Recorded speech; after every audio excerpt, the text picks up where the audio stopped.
You ever wake up to the sound of police sirens and realize they're in your own driveway? That was me, 7:12 a.m. on a Tuesday. Two cruisers parked on my gravel, lights flashing like a crime scene, and the lead cop's hand already hovering near his holster, like I was some kind of threat. I'm standing there barefoot, holding a mug of coffee with the logo from my old construction company, wondering what the hell went wrong with my morning. Then I see her, 40 feet back, arms crossed, sunglasses on even though the sun's barely up. Marla Godfrey, president of the Ridgewood Oaks HOA, smirking like she'd just won the Super Bowl. For hours earlier, she'd called 911 and told them there was an armed squatter refusing to leave. This squatter, of course, being me, the guy who bought the place 6 months ago, cash, deed in hand, taxes paid. That was the morning I learned that when someone with a clipboard and too much free time decides you don't belong, truth stops mattering for a minute.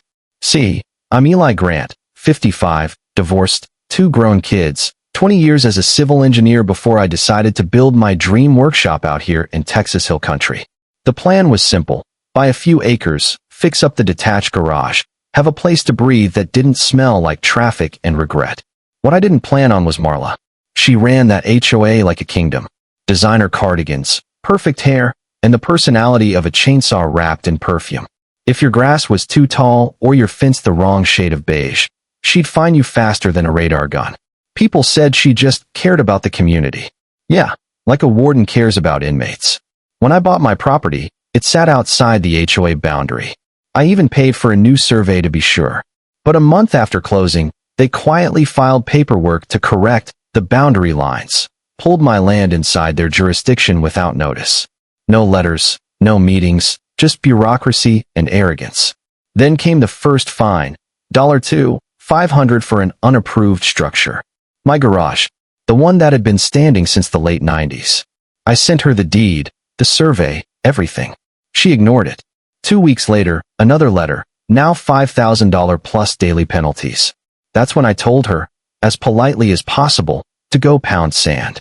But Marla wasn't the kind of woman you tell no. She started showing up in person, taking pictures of my property like she was casing it for a heist. One afternoon I told her to get off my land, and she actually said, "Mr. Grant, this neighborhood has standards, and you're setting a dangerous precedent." I told her the only thing dangerous around here was her sense of entitlement. That's when she decided to go nuclear and called the cops. When the officers showed up that morning, I stayed calm. 20 years managing construction crews taught me that yelling never helps when someone's already on edge. "Morning, officers," I said, setting my coffee down. Guessing this is about my scary garage again. The older cop, Sergeant Diaz, looked embarrassed. "We got a report of trespassing and verbal threats." "Happy to clear that up," I said, pulling out a folder from inside. Deed, survey, title insurance, even a county map. I laid it all on the hood of his cruiser. He studied the documents, called it in, checked the plat map. 5 minutes later, he sighed, turned to Marla, and said, "Ma'am, this is a civil issue, not criminal. You'll have to handle it through the courts." She lost it, raised her voice, talked about community safety and her tax dollars. He shut her down fast. "I don't enforce HOA bylaws, ma'am." She stomped back to her Lexus, tires squealing, ego bruised. After they left, I stood there on my driveway, half angry, half amazed. That woman had just tried to weaponize the police against me, and failed. But I knew she'd be back. People like her don't stop when they're wrong. They double down. So I called Renee, an attorney I'd worked with years ago on a drainage case. She took one look at the annexation paperwork and said, "Eli, this isn't just shady. It's fraud." She filed a cease and desist, demanded they void all fines. Marla's response? A lawsuit, claiming I owed dues for 6 months and had violated community standards. And here's where it gets wild. During discovery, Renee found missing HOA funds, hundreds of thousands labeled as administrative consulting. That consulting turned out to be payments to Marla's own LLC. Meanwhile, families around the neighborhood were getting crushed by fines. 10 grand for a swing set, 15 for a solar panel. And when they couldn't pay, their homes got foreclosed. Guess who bought them at auction for half price? Marla's LLC and her buddies on the board. That was the moment I realized this wasn't about property lines. It was a racket. So we fought back. We gathered homeowners quietly. My neighbor, Joe, a retired machinist, brought beer and said, "You're poking a hornet's nest, brother." I told him, "Then it's about time someone kicked it over."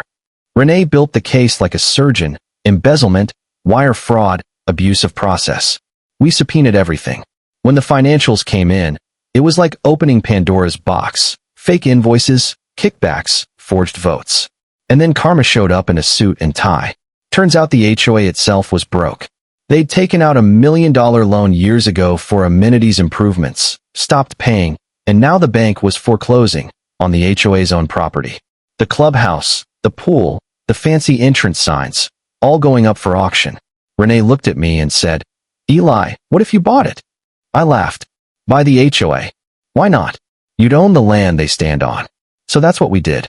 I called in every favor I had: my brother, a couple of buddies from my old construction firm. Scraped together enough to bid. The day of the auction, Marla showed up looking like she'd seen a ghost. She marched up to me outside the courthouse. "If you do this," she said, "I lose everything." I said, "You should have thought about that before you turned your neighbors into ATM machines." The auctioneer started at $850. No one else raised a paddle. Going once, twice, sold to bidder 7 for $875,000. Just like that, I owned every square inch of her kingdom. And oh, did she unravel after that. Fake Facebook posts claiming I was some corporate plant trying to gentrify the neighborhood, threatening letters, late-night drive-bys. But truth has a funny way of outlasting noise. The county investigator caught her moving money into offshore accounts. Then, on hearing day, she showed up in court, trembling but defiant, calling it all a witch hunt. Right in the middle of her rant, 2 deputies walked in. Detective handed the judge a folder. The judge read it, looked at Marla, and said, "Ms. Godfrey, there's a warrant for your arrest." The whole courtroom went dead quiet. When the cuffs clicked, I swear it sounded like punctuation. She turned toward me, mascara streaking, shouting, "You ruined me." I didn't say a word. Didn't need to. She'd done that herself. The judge dissolved the HOA that day, called it demonstrably insolvent and systemically fraudulent. I walked out into the Texas sun holding the new deed, news cameras flashing, neighbors cheering. But I didn't feel like some hero. I just felt tired. And free. Over the next few months, we built something new: a community land trust. Transparent, democratic, human. Dues dropped from $380 a month to $45. We planted a community garden, started a scholarship fund for local kids. One of the families who'd lost their home got it back, title clean. Watching that old man hold his keys again, there's no courtroom verdict that tops that. Marla pled guilty later: embezzlement, fraud, you name it. 3 years in state prison, license revoked. The same house she once used to host HOA galas got sold to a young couple with a baby. They sent me a thank you card last Christmas. Now, most nights, I sit on my porch with Joe, watching the kids ride bikes down the street that used to be patrolled by clipboard bullies. He always asks, "You ever regret it? All the stress, the lawyers, the drama?" And I always tell him the same thing: not for a damn second. Because winning wasn't about beating Marla. It was about proving that regular folks can stand up to petty tyrants and win. The oak tree in my yard doesn't creak anymore. The air smells like sawdust and barbecue, not fear. And every time I see a new family move in, smiling like they've finally found home, I know we did something that mattered. So what about you? You ever dealt with a power-hungry HOA or someone who thought they owned your life because they had a title? Drop your story down below. I read every one. Let's see how many of us have taken on a Marla and lived to tell the tale. Because at the end of the day, freedom doesn't come with a fine notice. It comes when you stop letting bullies write the rules.